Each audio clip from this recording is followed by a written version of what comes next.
श्री समर्थ रामदास प्रभु समर्थ रामदास श्री समर्थ रामदास प्रभु समर्थ रामदास गुरु समर्थ रामदास प्रभु समर्थ रामदास श्री समर्थ रामदास प्रभु समर्थ रामदास रामदास रामदास श्री समर्थ रामदास श्री समर्थ रामदास प्रभु समर्थ रामदास श्री समर्थ रामदास प्रभु समर्थ रामदास।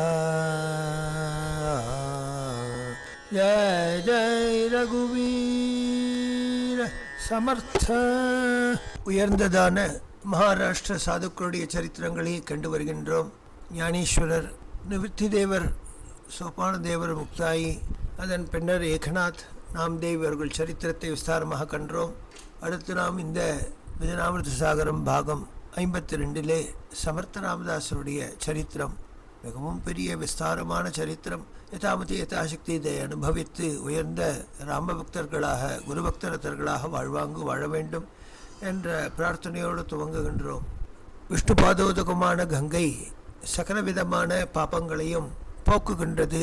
அதுபோல் ஸ்ரீமத் பாகவதம் முதலான புராணங்கள் கங்கை துல்லியமாக நம் பாவங்களை போக்கி காதுகளுக்கு விருந்தாகி மனதுக்கு இனிமையான ஒரு சுகத்தை தந்து அதை சொல்பவர்களுக்கும் கேட்பவர்களுக்கும் உயர்ந்ததான ராமபக்தி கிருஷ்ணபக்தியை விதரணம் செய்கின்றது. அப்படிப்பட்ட புண்ணிய நதியான கங்கையை நாடி பல்வேறு சாதுக்கள் சென்ற வண்ணம் இருப்பர். அவ்வாறு செல்வதற்கு மகாராஷ்டிரத்திலே ஒரு புனித வாயிலாக கருதப்பட்டதுதான் காம்பு என்கின்ற ஒரு சிறிய நகரம். அந்த நாளிலே பிராமணர்கள் சூரியோபாசியாக இருந்தனர். அதிலே சூரியாகி என்பவர் ஒரு யஜ்வா, ஒரு தபஸ்வி. இவருடைய மனைவி இராணுஜி என்று பெயர். சூரியோகி சதா சூரியோபாசனையிலே தன்னை மறந்தவராக இருந்தார். மகா தேஜஸ்வியாக இருந்தார். காயத்ரி உபாசனை செய்து வந்தார். பகு நாட்களாக கல்யாணமாகியும் அவர்களுக்கு குழந்தை இல்லை. சூரியனுடைய கிருபையினாலே சாயா சுச்சலம்பா சமேத சூரிய பகவானின் கிருபை இவர் மீது விழ அவர்களுக்கு 2 ஆண் குழந்தை பிறந்தது. முதல் குழந்தை கலிகாதர் என்று பெயர் வைத்தார். 7 ஆண்டுகள் பிறகு இன்னொரு குழந்தை பிறக்கின்றது. அது மகா சுறுசுறுப்பாகவும் வீரனாகவும் இருந்தது. பிறக்கும் பொழுதே ஹனுமதம்சத்தோடு பிறந்ததினாலே வால் போன்ற அமைப்பு அவருக்கு இருந்தது. அவரை நாராயணன் என்று பெயர் சுட்டி அழகாக பாலித்து போஷித்து வளர்த்து வந்தனர். நல்ல படிப்பு, நல்ல சங்கீதம், நற்குணங்கள் இவை அனைத்தும் சிறுவயதிலிருந்தே தாயின் மூலமாக போதிக்கப்பட்டது. அவனோ விளையாட்டு பிள்ளையாக இருந்தான். விளையாட்டு என்றால் அதீதமான விளையாட்டு. மலையின் உச்சிக்கு சென்று அங்கிருந்து உதிப்பான், உருடுவான், மரத்தை பிடுங்கி வருவான். இதையெல்லாம் சாதாரண குழந்தைகள் 3 வயது 4 வயது குழந்தைகள் செய்யக்கூடிய ஒரு செயலே இல்லை. ஆனாலும் அதிபராக்கிரமசாலியாக மகாபலவந்தனாக இருந்தான். சாக்ஷாத் ஹனுமானோ இவ்விதத்திலே இருக்கின்றான் என்று காண்போர் வியக்கும் வண்ணம் வீரதீர செயல்களை புரிந்த வண்ணம் இருந்தான் சிறு குழந்தை. சதா விளையாட்டு தான், விளையாட்டு விளையாட்டு விளையாட்டு. மரங்களிலே ஏறிவான். அங்கிருந்து பெரிய ஜலாசயத்திலே குதிப்பான். நீந்தி பிரவாகமாக ஓடும் நீரை எதிர்த்து நீந்தி அக்கறையில் ஏறுவான். அங்கிருந்து மீண்டும் இவ்வாறு வருவான். இவ்வாறு அவனுடைய விளையாட்டு நாளுக்கு நாள் அதிகரித்தது. காண்போரெல்லாம் அம்மா உன் குழந்தை இவ்வாறெல்லாம் செய்கின்றான். மலை உச்சிலிருந்து ஏரியிலே குதிக்கின்றான். முதலையெல்லாம் இருக்கின்ற ஏரி பார்த்து அவனை பழக வைக்க வேண்டும் என்று பல்வாறாக சொல்ல அவன் தினமும் உறங்கும் பொழுது ராமகாதியை சொல்லுவாள். அப்பா, நற்குணங்களின் இருப்பிடமாக நீ மாற வேண்டும். இவ்வாறெல்லாம் வீரதீர செயல்களை கட்டுப்படுத்திக்கொள். மனம் கட்டுப்பட்டால் ராமன் நம் ஹிருதயத்திலே வந்து இருப்பான். ராமனை சதா ஸ்மரணை செய், ராமநாமத்தை குறிவா என்று தினமும் உறங்கும் பொழுது அவள் போதித்த வண்ணம் இருப்பாள். தந்தையை பார், எப்பொழுதும் சூரியோபாசனை செய்த வண்ணம் இருக்கின்றார். அண்ணாவை பார், அவனும் காயத்ரி உபாசனை செய்த வண்ணம் இருக்கின்றான். உனக்கோ போ புனல் போட போகிறார்கள். நீயும் உபநீதனாக இருந்து கொண்டு சூரியோபாசனை செய்ய வேண்டும். மக்கள் எல்லாரும் அதை தான் விரும்புகின்றார்கள் என்று கூற ஒரு நன்னாளிலே அவருக்கு உபதேசமாகி காயத்ரியை அனவரதம் ஜபிக்கலானான். மெல்ல மெல்ல மெல்ல அவனிடமிருந்து வீரதீர செயல்கள் மறைந்தன. ஆயினும் ஏகாந்தமாக மலை உச்சியிலே ஜன நடமாட்டம் இல்லாத குகையிலே சென்று ராமநாமத்தை அனவரதம் போதிப்பான். ஒரு வேளை அம்மா அங்கிருந்து குரல் கொடுத்தால் எங்கிருந்து குரல் கொடுத்தாலும் கேட்கக்கூடிய தீக்ஷமான காது உடையவனாக இருந்தான். அடுத்த நிமிடம் மலை மீது இருந்து அம்மாவுக்கு தெரியாமல் 4 குதியிலே ஓடி வந்து விடுவான். அம்மா இங்குதான் இருந்தேன், உன் கண்ணுக்கு தெரியவில்லையா என்பான். இவ்வாறு நாள்தோறும் ஒரு பகல் பொழுது பூராக பகவத் தியானத்திலேயே கழித்த வண்ணம் இருந்தான். ராமதாசர் ஆஞ்சநேயரே குரு. அவர் செய்கின்ற மகாமந்திரமாகிய ஸ்ரீராம் ஜெயராம் ஜெய ஜெயராம் என்கின்ற மகாமந்திரமே குருவாயிற்று. அதனால் குருவுக்கு நன்றி சொல்ல வேண்டும், அவருடைய திருவடியை எவ்வாறு வகிக்க வேண்டும் என்று போதிக்கின்றார். திரிவித தாப ஹாரக ஹே குரு பாய பவ சிந்து சே தாரக हे गुरु पाय भव सिंधु से तारक स्वात्म सुखाचे निज हो हे गुरु पाय ज्ञानाचे निज गुज हो हे गुरु पाय भक्ति पंथाशीला विधि हे गुरु पाय नयनी रघुवीर दाविती हे गुरु पाय सहज शांतीचे आगर हे गुरु पाय पूर्ण कृपेचे सागर हे गुरु पाय रामदासाचे जीवन हे गुरु पाय सकळ जीवासी पावन हे गुरु पाय त्रिविध ताप हारक हे गुरु पाय भव सिंधु से तारक हे गुरु पाय भव सिंधु से तारक என்று பவதாரகத்துக்கு ஹேதுவாக இருக்கின்ற ஒரு பிளவமாக ஒரு ஓடமாக பவக்கடலை தாண்டுவிக்கும் குருநாதனுடைய திருவடிகள் இருக்கின்றன என்று அவனுடைய அனுபவம் வார்த்தைகளாக வந்து விழ காடு வழியே சென்ற தபஸ்விகள் இதை கேட்டார்கள். அவன் தாயிடம் சென்று இவ்வாறு அவன் மிக அழகாக பாடுகின்றான். அர்த்தம் துணிக்கும் மதுரமயமான வார்த்தைகள் கேட்போர் காதிலே மனதிலே ஆனந்தத்தை பெருக்குமா போலே அவனுடைய சொற்கள் அமைந்துள்ளன. ஞான வைராகிய பரிதனான அவன் ஒரு நாள் அல்ல ஒரு நாள் இந்த உலகையே ஆளப்போகிய உயர்ந்த மகாராஜனாக இருப்பான் என்று அவர்கள் ஆசீர்வதித்து செல்கின்றனர். அவள் தாய் பெற்ற சந்தோஷத்திற்கு ஈடு இணையே இல்லை. நாளொரு மேனும் பொழுதொரு வண்ணமாக இவனுடைய விளையாட்டெல்லாம் குறைந்து அவன் அழகாக காயத்ரி உபாசனை செய்த வண்ணம் சூரியோபாசனை செய்த வண்ணம் ராமநாமத்தை சதா தியானம் செய்த வண்ணம் ஜபம் செய்த வண்ணம் இருந்தான். மக்கள் எல்லாரும் திரண்டு இவனுடைய ராமோபாசனையினால் ஈர்க்கப்பட்டவர்களாக நிறைய பொருளுதவி செய்ய ஒரு நாள் அழகாக ஒரு ஹனுமன் ரூபத்தை அவர் சிலையாக வடித்தார். காரணம் ஹனுமத் தரிசனமாயிற்று. ஓம் ஸ்ரீராம் ஜெயராம் ஜெய ஜெயராம் என்கின்ற திரையோதயாட்சர மந்திரத்தை அவர் உறக்க சொல்லுவார். காட்டிலே மரம் வெட்ட வந்த ஜனங்கள் எல்லாம் இதை கேட்டு அவர்களும் சொல்ல ஆரம்பித்தார்கள். பட்சிகள் மிருகங்கள் எல்லாம் இவனுக்கு வசப்பட்டன. இவ்வாறு இருக்கையிலே அவர் ஹனுமாரை சிலை வடித்து நன்னாளிலே அழகாக ஒரு கோவிலை கட்டினான். அப்பொழுது அவ அப்பா கொண்ட ஆனந்தத்திற்கு எல்லையே இல்லை. ஆஹா, எங்களுடைய சூரியனை முதலிலே வழிபட்டவர் ஆஞ்சநேயர் தான், அவனுக்கு ஒரு கோவில் சமைத்தாயே, உன்னை நான் என்னென்று சொல்வேன் என்று அவரை உச்சி மகிழ்ந்து கொண்டாடினார். இவருக்கு வெட்கமாகிவிட்டது. நாளுக்கு நாள் ஹனுமத் பக்தி பெருகிற்று. ஹனுமத் பக்தி பெருகியதினால் ஆச்சாரிய ஸ்தானத்தில் இருக்கின்ற அவரை மிகவும் நேசிக்கலானார். காலாவட்டத்திலே ஹனுமத் தரிசனமும் ஆயிற்று.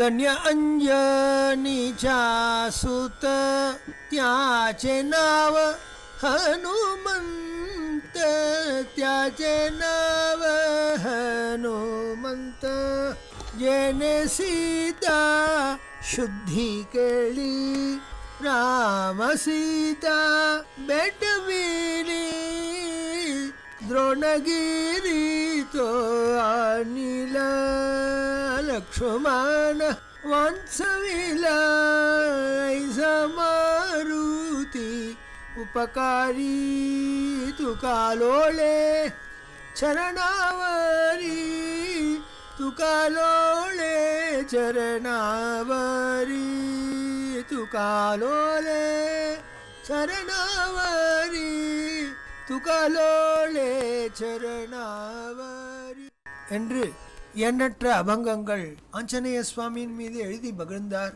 இதை கேட்போரும் சாதாரண பாமர மக்களும் இதை பாடலாயினர். அதனால் அவருடைய தாய் தந்தையர்கள் பெரும் மகிழ்ச்சியை அடைந்தனர். இப்பொழுது 12 வயது ஆகிவிட்டது. தினமும் கோவிலிலே தவறாமல் பூஜைகள் செய்வதற்கு ஏற்பாடு செய்தான். தனக்கு பல சீடர்கள் அவனுக்கு ஏற்பட்டதிலே அதிலே உத்தவன் என்பான் ஒருவன். அவனை இந்த பூஜை வேலையை செய்யும்படி ஆணையிட்டான். ஆஞ்சநேயருக்காக நிதமும் பல்வேறு பழங்களை காட்டிலிருந்து பறித்து வருவார். அதை எல்லோருக்கும் விதரணம் செய்வார். தாய் தந்தையருக்கும் பிரசாதம் தருவார். அப்பா, இந்த காட்டிலே இவ்வளவு பழங்கள் மலர்கின்றனவா, எங்கு காய்க்கின்றது என்று தாயார் கேட்டார். அப்பாவும் அதையே கேட்கின்றார். நான் பலமுறை சென்றிருக்கிறேனே, என் கண்ணுக்கு படவில்லையே என்றான். அப்பா, அது இல்லை, ஆஞ்சநேயருக்கு என்று வேண்டிக் கொண்டால் அது கண்களுக்கு புலப்படும் அப்பா என்று கூறுவான். அதை கேட்டவுடனே சந்தோஷப்படுவார் அவர் தந்தை. வயதான காலத்திலே இப்படி ஒரு குழந்தை என்று சந்தோஷப்பட்டார். ஆஞ்சநேயருடைய ஆசீர்வாதத்தினாலே சம்பிரோக்ஷம் நல்லபடியாகி ஆஞ்சநேயர் அங்கு நித்திய சாநித்தியத்தோடு இவருக்கு அருள் செய்ய வந்தார். மாருதி சொன்னது போல் உத்தவருக்கு இந்த கோவிலை பொறுப்பை தந்துவிட்டார். தாய் தந்தையர் காலாவட்டத்திலே பகவத் சரணத்தை அலங்கரிக்க 18 வயது விவாக இவர் அங்கிருந்து வெளிக்கிளம்பினார். கேட்பார் இல்லை. ஒரே ஒரு கௌபீனம், ஒரே ஒரு துண்டு இடுப்பிலே, ஒரு கமண்டலு, ஒரு தண்டம், சந்நியாசி வேஷத்திலே புறப்பட்டார். உலகே இவரை குருஸ்தானத்திலே பார்க்க ஆரம்பித்தது. சுகா சாரிகே பூர்ண வைராக்ய சுகா சாரிகே பூர்ண வைராக்ய ஜாச்சே வசிஷ்ठा परिज्ञान अद्भुत साचे वसिष्ठा परिज्ञान अद्भुत साचे वसिष्ठा परिज्ञान योगेश्वराचे कवि वाल्मीका सारिका मन्याईसा कवि वाल्मीका सारिका मन्याईसा नमस्कार माजा सद्गुरु रामदासा नमस्कार माया सद्गुरु रामदासा जय जय रघुवीर समर्थ जय जय रघुवीर समर्थ जय जय रघुवीर समर्थ. ஊரெல்லாம் சுற்றித் திரிந்தார். காடுமேடெல்லாம் சுற்றித் திரிந்தார். ஆங்காங்கே கிராமங்களிலே ஜனங்களுக்கெல்லாம் நாமோபதேசம் செய்தார். அனைவரையும் கூட்டி ஒன்று திரட்டி ஒரு சிறு ஆஞ்சநேயரை பிரதிஷ்டை செய்வார். இங்கு வந்து அனைவரும் நாமஜபம் செய்யுங்கள், சனிக்கிழமை தோறும் பஜனை செய்யுங்கள் என்றெல்லாம் கூறுவார். நிறைய அன்னதானம் செய்யுங்கள், நிறைய பழங்களை எல்லாம் வாங்கி ஹனுமனுக்கு நிவேதனம் செய்து பக்தர்களுக்கெல்லாம் கொடுங்கள் என்று பல்வாறு போதித்து ராமகாதையை எங்கும் பிரச்சாரம் செய்த வண்ணம் இருந்தார். ராமநாமத்தை உபதேசம் செய்த வண்ணம் இருந்தார்.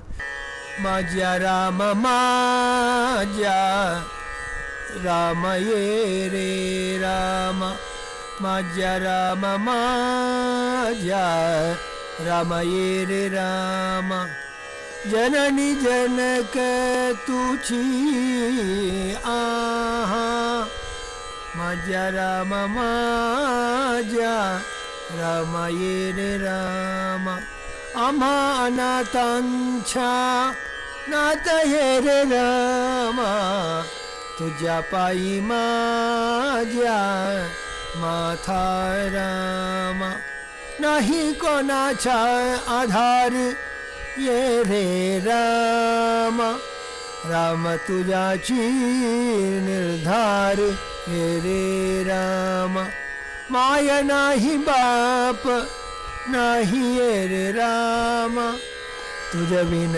कोणी नाही ये रे राम माया बापा मी एकला ये रे राम तुझ्या वासोन सगी गातला तुझ्या ओसंगी गातला रे राम आता सांभाळी सांभाळी रे राम रागे रागे वृंदावनी रे राम तू तो करुणेचा सागर माझ्या राम माझ्या ये रे राम राम सर्व जनासी अंतर ये रे राम दास चिंदंडनाथाचा ये रे राम शंकर नित्य राम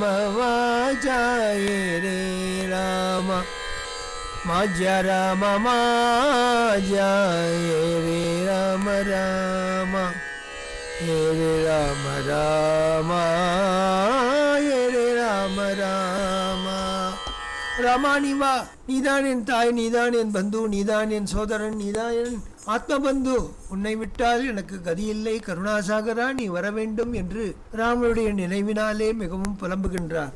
இவருடைய தெளிவான விளக்கம், அன்பு கலந்த உபதேசங்கள், பக்திகரமான அவருடைய வழிபாட்டு முறைகள் அனைத்தும் மக்களை ஈர்ந்தது. அப்பொழுது பாரத தேசமெங்கும் முகமதியரின் ஆட்சி மக்களை துன்புறுத்துவதாக இருந்தது. அது இவரை வருத்தியது. ஆஞ்சநேயர் பார்த்துக் கொள்வார் என்று நினைவிலே அதிதீவிரமாக திரையோதசாட்சரி மந்திரத்தை அவர் உருப்பொட்டு கொண்ட வண்ணம் இருந்தார். தியானத்திலே தன்னை மறந்திருப்பார். ஜனநடமாட்டம் இல்லாத இடங்களுக்கெல்லாம் செல்வார்.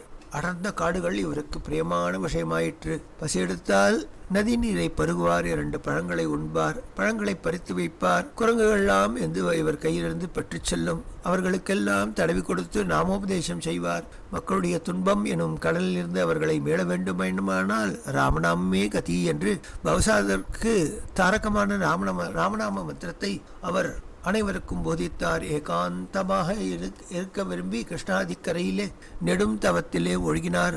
பல காலமாயிற்று. அவர் ஜனங்களெல்லாம் தேட ஆரம்பித்தனர். அப்பொழுது ராமநாம ஜபத்தினாலே, ராமனிடத்திலே பக்தி மேலிட்டாலே சமாதி கலைகின்றது. அவருடைய தரிசனத்துக்காக ஏகுகின்றார், பாடுகின்றார். கிருபாகனா துஜே கானயே கருணா கிருபாகனா துஜ கானயே கருணா சுகசனகாதிக வந்திதி சரணா சுகசனகாதிக वंदिते चरणा कृपागना तुझ कानहे करुणा उत्कंठामणि पाय पहाया उत्कंठामणि पाय पहाया लागली निशिदिने जगदाभरणा लागली निशिदिने जगदाभरणा लागली निशिदिने जगदाभरणा कृपागना तुझे कानये करुणा अंतरिक्षा तू जानसी आशय पूर्ण करीषि कंधी अगसंहरणा ज्ञान भजन मी काही जनेने ज्ञान भजन मी काही जनेने ज्ञान भजन मी काही जनेने दास मनवितो पतितो दरना दास मनवितो पतितो धरना कृपाघना तुझे कानहे करुणा शुकसनकालिक वंदिती चरणा कृपागना तो कानहे करुणा அப்பா என் பொருட்டு கருணை வரவில்லையா?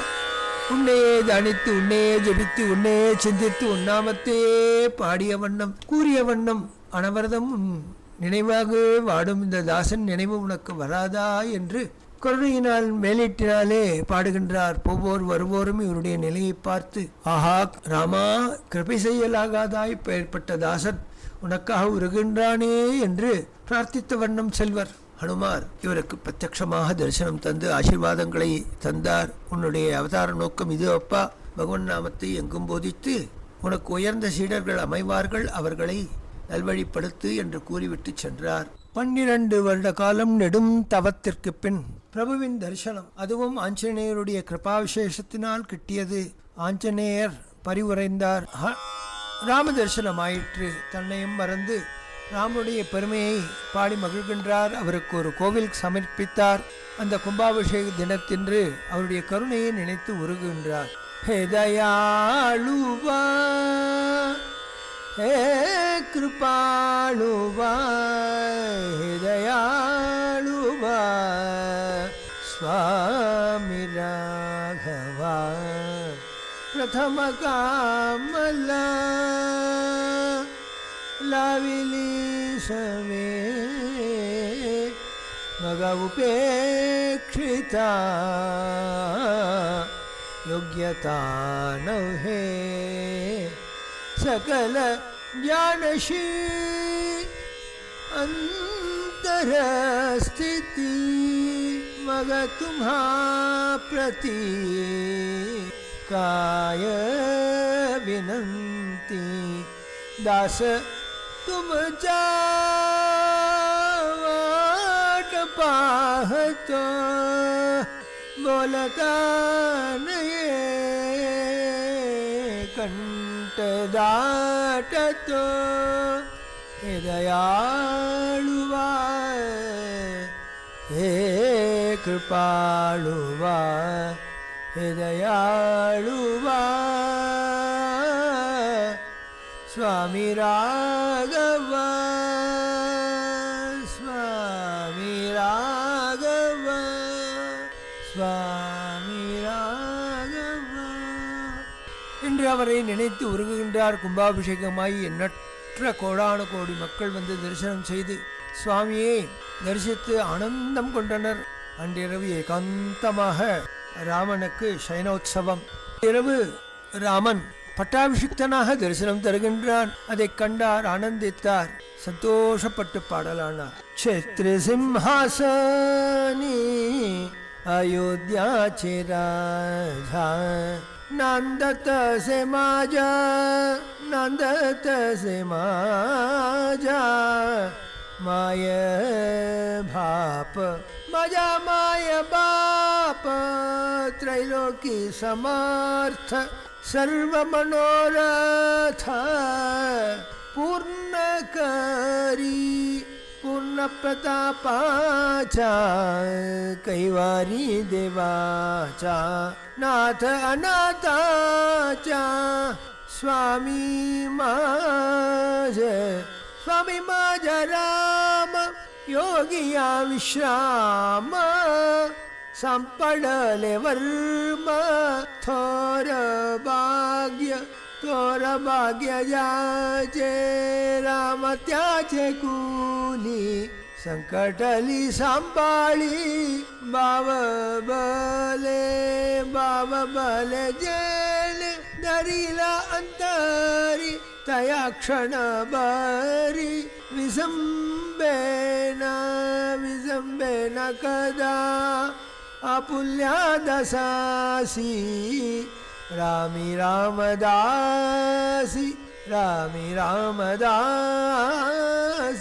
रामी रामदासी कुलस्वामी क्षत्रि सिंहासनी अयोध्याचे राजा नंदत से माझा माय भाप सर्व मनोरथ पूर्ण करी மாசாயா என்று ஆச்சரியமான அபங்கங்கள் கங்கா பிரவாகவத்து அவரிடமிருந்து எழும்ப அவருடைய சீடர்கள் அனைவரும் அவற்றை குறிப்பெடுத்து கொண்டனர். ஹனுமத் கிருபையினாலே ராமதரிசனம் பெற்ற ராமதாசர் தான் கண்ட ஸ்வரூபத்தை அங்கே காலாராம் என்ற நாமகரணத்தோடே அவர் பிரதிஷ்டை செய்தார். இன்றும் பஞ்சவடி ஸ்தலத்திலே அந்த காலாராம் மந்திர் அவர் பொருட்டு வந்த ராமனை நமக்கு கண்முன் நிறுத்துகின்றது. ஆஞ்சநேயருடைய தரிசனம் இவருக்கு பலத்தை உண்டாக்கியது. எண்ணற்ற இடங்களிலே நாம ஆஞ்சநேயருடைய பிரதிஷ்டை செய்த வண்ணம் இருந்தார். கல்லை எடுப்பார், செதுக்குவார், ஆஞ்சநேயர் வருவார். அவ்வாறு இவர் கையினாலே கிட்டத்தட்ட 300 சொச்சம் இடங்களிலே ஹனுமத் பிரதிஷ்டை ஏற்பட்டது. இளைஞர்களை எல்லாம் ஒன்று திரட்டினார். அவர்களுக்கெல்லாம் பலசாலியாக ஆக வேண்டும் என்று அவர்களுக்கு நல்ல உடற் தேக பயிற்சிகளை எல்லாம் போதித்தார். அவர்களுக்கெல்லாம் ராமநாமத்தையே ஆதாரமாக கொண்டு வாழ வேண்டும், எளிமையான வாழ்வையே வாழ வேண்டும். ராமநாமம் உங்களுக்கு அனைத்தையும் தரும். உரித்த காலத்திலே உயர்ந்த உத்தியோகம் ஏற்படும், நல்ல வம்சத்தில் இருந்த குழந்தை உங்களுக்கு மனைவியாக அமைவார்கள், வம்ச அபிவிருத்தி ஏற்படும் என்றும் ராமநாமத்தை மறவாதீர்கள், ஆஞ்சநேயரை உபாசித்த வண்ணம் இருங்கள் என்று ஒவ்வொரு ஊருதோறும் சென்று இவ்வாறு போதித்த வண்ணம் இருந்தார். அசாத்திய சாதக சுவாமியான ஆஞ்சநேயருடைய கிருபை மட்டும் நமக்கு லபித்து விட்டால் பிறர்க்கரிய பெரும் பேரெல்லாம் தேடி வரும். அவருடைய கிருபையினாலே அனைத்து செயல்களும் ஆசைப்பட்டால் நடந்துவிடும். அது ராம பிரபாவம் என்று எவ்வாறு ஆச்சரியன் நினைத்தாரோ அவ்வாறு ஹனுமத் பிரபாவத்தினால் இவ்வனைத்தும் நடக்கின்றன என்று கூறுகின்றார். சுவாமி மாஜா பிரம்மச்சாரி மாதே பரி அவக்யானாரி உபஜதாம் பாளபணி गिळु पाहे वासरमणी अंगी सेंदुराची बुटी स्वयं सोन्याची कासोटी कानी कुंडले जलकती मुक्तामाला विराजती रामकृपेचे सावुली रामदासाची माऊली स्वामी माझा ब्रह्मचारी माते परी अवज्ञानारी रामदासाची माऊली रामदासाची माऊली रामदासाची माऊली என்று எந்த ஆஞ்சநேய சுவாமி ராமகாரியார்த்தம் என்ன செயற்கரிய செயல்களை செய்தாரோ அவ்வாறு தன் மூலமாக அவர் செய்கின்றார் என்பதை இவ்வாறு போதித்த வண்ணம் கிராமம் தோறும் நகரம் தோறும் இல்லம் தோறும் சென்று ராமநாம பிக்ஷையை கேட்பார். ராம பிரதிஷ்டைக்காக இயங்குவார். அது ஹனுமத் பிரதிஷ்டையில் முடியும். பக்தர்களையெல்லாம் ஒன்று திரட்டினார் தேச சேவைக்காக.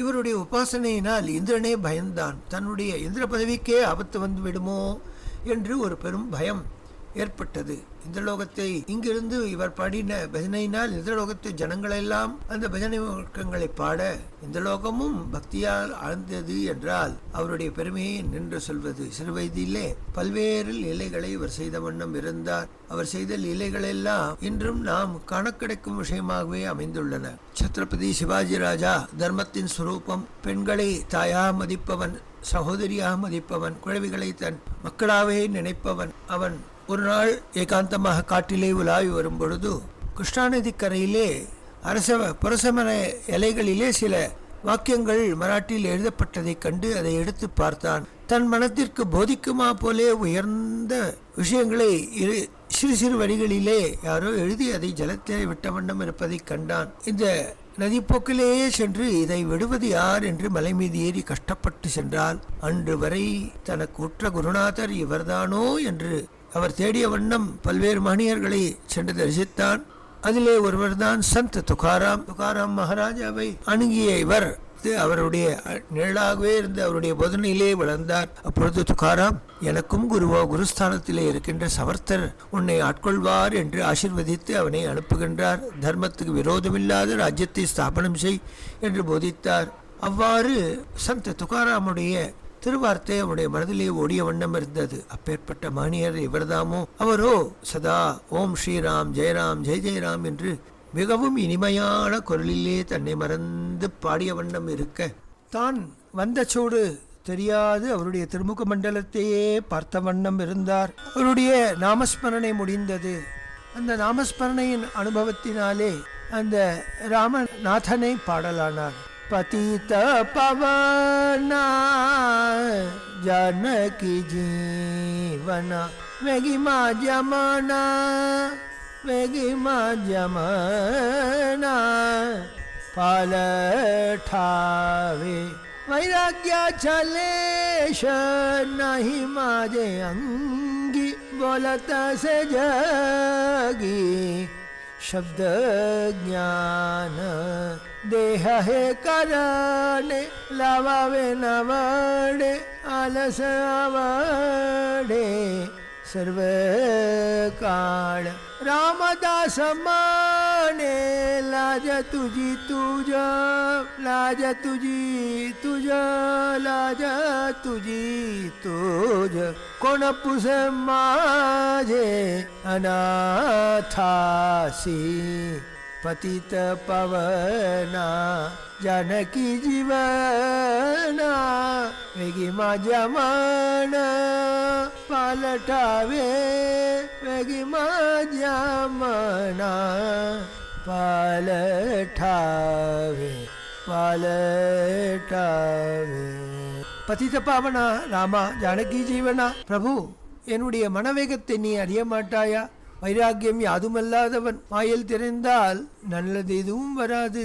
தேகமோ ஆலசியத்தின் ஓர் இடமாக இருக்கின்றது. இப்பேற்பட்ட ராமதாசன் என்று உலகோர் சொல்லும் இவன் சோம்பேறியின் ஒரு உருவாக இருந்து உன் முன்னால் வெட்கப்பட்டு கை குவித்து நிற்கின்றேன். ராமா, நீதான் வந்து என்னை ஆட்கொள்ள வேண்டும் என்று அவர் பாட, அவர் கண்ணிலிருந்து பிரவைக்கும் கங்கா பிரவாகவத்து எழும்புகின்ற அந்த கண்ணீரும் அவருடைய திருவாயிலிருந்து பெருகுகின்ற அபங்கங்களாகிய உயர்ந்த ரத்னங்களும் அரசனுடைய மனதை ஏதோ ஒரு அலௌகிகமான சுகத்திற்கு எடுத்துச் சென்றது. தன்னை மறந்தான், கண்களை மூடினான். அவருடைய சொரூபத்தை ஆபாத மொழி பர்யந்தம் தியானித்த வண்ணம் அமர்ந்திருந்தான். இப்பொழுது ராமதாசர் அவருடைய சமாதியை கலைக்க விரும்பாமல் அவருடைய திருமுகத்தையே பார்த்த வண்ணம் இருக்க, சற்று நேரம் கழித்து விழித்து பார்த்தான். தான் எங்கிருக்கின்றோம் என்று பிரஜை வருவதற்கே சில நொடி ஆயிற்று. ஆஹா, என்னிடம் ஒரு வார்த்தையும் பேசாத குருநாதருடைய சாநித்திய விசேஷம் எனக்கும் சமாதி அளவுக்கு ஞானம் கூடிற்றே என்று மிகவும் சந்தோஷப்பட்டு தன்னை மறந்து அவள் திருவடியிலே விழுந்தான். அவருடைய சமாதி கலைந்தவுடன் வா சிவாஜி சிவோபா பா என்று கூறுகின்றார். எப்படி தன் பெயர் தெரியும் என்று வெட்கித்தான், நமஸ்கரித்தான். சர்வஜரான அந்த குருநாதர் அவனை ஆட்கொண்டார், சிரம் மீது கை வைத்தார், அவருடைய வாளை தந்தான். இன்றிலிருந்து நீங்கள் தான் ராஜா என்று என் ராஜ்யத்தையே உங்களுக்கு சமர்ப்பணம் செய்கின்றேன் என்றவுடனே சரி அப்பா, ஏற்றுக்கொள்கிறேன் என்றார். கத்தியை இடுப்பிலே சொருகிக் கொண்டார், எழுந்தார். அங்கிருந்து ஒரு மலை உச்சிக்கு அழைத்து சென்றார். இதோ பார், அகண்ட தட்சிண பாரதம், வடக்கு வடதேசம் எங்கும் முகமதியர்கள் வந்து நமது தர்மத்துக்கு விருத்தமான செயல்களை செய்து கோவில்களிலெல்லாம் இடித்து கோவில்களிலே சேர்த்து வைத்த சொத்தை எல்லாம் சுரண்டி சூறையாடி பெண்களை கெடுத்து இவ்வாறெல்லாம் அக்கிரமம் செய்த வண்ணம் இருக்கிறார்கள். அவர்களை நீதான் அடக்க வேண்டும். உனக்கு உற்ற உயர்ந்த ஒரு சேனையை நான் ஹனுமத் கோவில்களிலே செய்திருக்கின்றேன். நீ தண்டோரா போட்டு சமர்த்த ராமதாசனின் ஆணைக்குட்பட்ட பக்தர்கள் அனைவரும் என் சேனையிலே சேர வேண்டும், இந்து தர்மத்தை காக்க வேண்டும் என்று தண்டோரா போடு, அவர்கள் எல்லாம் வந்து சேர்வார்கள் என்று கூற, அவருக்கு ஒரு ஓலையிலே ஒரு மனாச்சே ஸ்லோக் என்கின்ற உயர்ந்ததான உபதேசத்தை எழுதி தர அதை கண்ணிலே ஒத்திக்கொண்டான். நிதமும் படிப்பான். எப்பொழுதெல்லாம் சமயம் ஏற்படுமோ அப்பொழுதெல்லாம் அங்கு வந்து தரிசிப்பான். ஒரு முறை சேனையோடு வந்தான். ஐயோ, இவ்வளவு சேனையோடு வந்து விட்டேனே, குருநாதருக்கு பிக்ஷைக்கு பழங்கள் தானே நான் சமர்ப்பிக்கின்றேன், அவர் என் செய்வார் என்று நினைத்தவுடனே கல்யாண கோஸ்வாமி கல்யாண் என்று கூப்பிட்டவுடனே ஒரு சிஷ்யன் ஓடி வருகின்றான். சேனைகளுக்கு ஆகாரம் தயாராகி இருக்கிறது குருநாதா, கீழே அனுப்பிவிட்டேனே என்றார். ஆச்சரியப்பட்டார். ஓடி சென்று பார்த்தால் அத்தனை பேரும் மகா பெரும் விருந்தை அருந்திய வண்ணம் இருந்தனர். ஆஹா, குருநாதர் கர்த்தம கர்த்தம் அந்யதா கர்த்தம் சர்வசக்தனாக இருக்கின்றாரே, இவரல்லவா துறவி, தனக்கு எதுவும் வேண்டாம், லோகம் க்ஷேமமாக இருக்க வேண்டும் என்று எண்ணுகின்றாரே என்று எண்ணியபடி அவரை நமஸ்கரித்து அவர் சொன்னபடியே பாரத சேனையை தயார் பண்ணினார். மகாராஷ்டிர சேனை நாளுக்கு நாள் பெருகி மலை உச்சிகளில் எல்லாம் பெரிய கோட்டைகளை அமைத்து அதற்கு தகுந்த அதிகாரிகளை போட்டு அங்கங்கெல்லாம் தங்கி ஒரு எலி போல், எலி எவ்வாறு வலைக்குள் சென்று உள்ளே இருக்கும் பண்டங்களை எடுக்குமோ அதுபோல் முகமதியர்களை வேரோடு அறுக்க அவர் மிகவும் பாடுபட்டார். சிவாஜிராஜன் படுகின்ற பல்வேறு இன்னல்களை அவர் அறிந்திருந்தார். தர்மத்தை நிலைநாட்ட யாதொரு பிரயத்தனம் பட்டாலும் அதிலே பல்வேறு இன்னல்கள் இடையூறுகள் ஏற்பட்ட வண்ணம் இருக்கும். சாதகனின் திறமையை பகவான் சோதிப்பான், சாதனையை சாதனையாக மாற்றுவான், இன்னல்கள் விலகும்.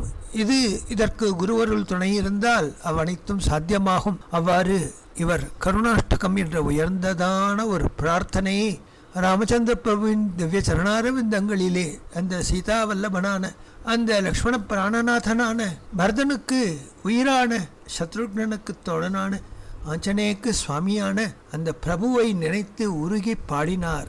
அதன் பலன் பல்வேறு இன்னல்களை சந்தித்தாலும் சிவாஜிராஜனுக்கு ஆத்மபலம் பெருகி, உயர்ந்த ஞானபலம் பெருகி, சமயோச்சிதமான புத்தி உண்டாகி, அந்தந்த இடங்களிலே சில கடினமான பரிஸ்திதியிலும் உயர்ந்த குருநாதரின் திவ்ய சரணங்களை ஸ்மரிக்க பல்வேறு நூத்தனமான எண்ணங்கள் தோன்றி அவற்றின் வாயிலாக அவன் வெற்றியை கண்டான். பாரதத்திலே சனாதன தர்மத்தை வேரோடு ஊன்றுவதற்காக அவன் பாடுபட்டான். அதற்கு ஆதாரமாக குருநாதனுடைய கருணை என்கின்ற பெருவெள்ளம் அந்த வேரை இன்றளவும் அது காயாமல் காத்து அருள்கின்றது என்றால் ராமதாசருடைய பெருமையை என்னென்று சொல்லுவது.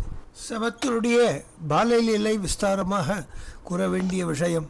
பிரௌடலீலையோ அதற்கு மேல். அவர் சித்தாவஸ்தையிலே உலகெங்கும் சஞ்சரித்து ராமநாம பிரபாவத்தை போதித்ததும், அவ்வாறு ராமநாமத்திலே ஈடுபடுகின்ற சாதுக்களின் மகிமையையும் ராமநாமத்தின் பிரபாவத்தையும், அந்த ராமநாமத்தை தனக்கு விதரம் செய்த குருநாதரான ஆஞ்சநேய சுவாமியின் மீது எண்ணற்ற கீர்த்தனைகள், அவருடைய கிருபா விசேஷத்தினாலே ஏற்பட்ட சில சித்திகளினால் பல்வேறு ஜனங்களின் இடர்களை தீர்த்ததும், உயர்ந்ததான சிவாஜி மகாராஜன், சந்த் துகாராம் முதலான உத்தமாதிகாரிகளுக்கு ஆச்சாரியஸ்தானத்திலே இருந்து தட்சிண பாரதமெங்கும் தர்மத்துக்கு விரோதமில்லாத சனாதன தர்மியின் வழி நின்று ஒரு ராமராஜ்யத்தை ஸ்தாபனம் செய்ததும் ஆக இவருடைய திருப்பணி கூறி மாளாது, அத்துணை மகத்துவம் வாய்ந்தது, அத்துணை கியாதி பெற்றது, அத்துணை சக்தி பெற்றது.